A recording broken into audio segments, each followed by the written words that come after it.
राजा हो ए राजा हो। जी हाँ दोस्तों, आज बात करने वाला खेसारी लाल यादव का वीडियो के बारे में। उनसे पहले दोस्तों हमारे चैनल को सब्सक्राइब नहीं किया, हमारे चैनल को सब्सक्राइब कर लीजिए, क्योंकि भोजपुरी के एक एक का खबर सबसे पहले देखने के लिए आप लोगों को मिल जाते होंगे। तो चलिए दोस्तों बात कर लूँ खेसारी लाल यादव का ये जो वीडियो है सोशल मीडिया पर तेज़ी से वायरल क्यों हो रहा है, इसमें क्या खास है। तो चलिए आप लोग को मैं वीडियो में बता दूँ। उनसे पहले दोस्तों हमारा वीडियो में बने रहना, बहुत वीडियो में खास होने वाला है। और अपने दोस्तों को शेयर नहीं किया, अपने दोस्तों को फटाफट लाइव शेयर कर दीजिए वीडियो। आप लोग का स्क्रीन पर लाइव प्रूफ दिखा रहा हो, ये जो खेसारी लाल यादव भाई जा रहा है, कहाँ जा रहा है, और ये सोशल मीडिया पर इसका ये तेज़ी से ये वीडियो इतना वायरल हो रहा है।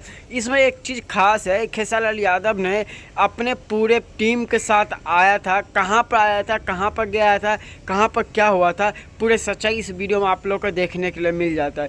जी हाँ दोस्तों, खेसारी लाल अपने पूरे टीम के साथ नखलौल पहुँचे थे, क्योंकि कोई बात नहीं हुआ था, कोई ऐसे मैटर हो गया था जिसे आप लोग भी देखकर हैरान हो जाओगे। जी हाँ दोस्तों, आप लोग भी देखकर हैरान हो जाओगे।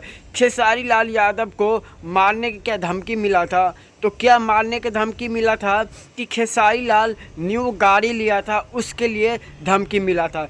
चलिए दोस्तों आपको बता दो इसी वीडियो के अंदर पूरे तरीका दोस्तों ये वीडियो फेक है, आप लोग को जानकारी के लिए बस इतना ही वीडियो बनाने का कोशिश किए थे।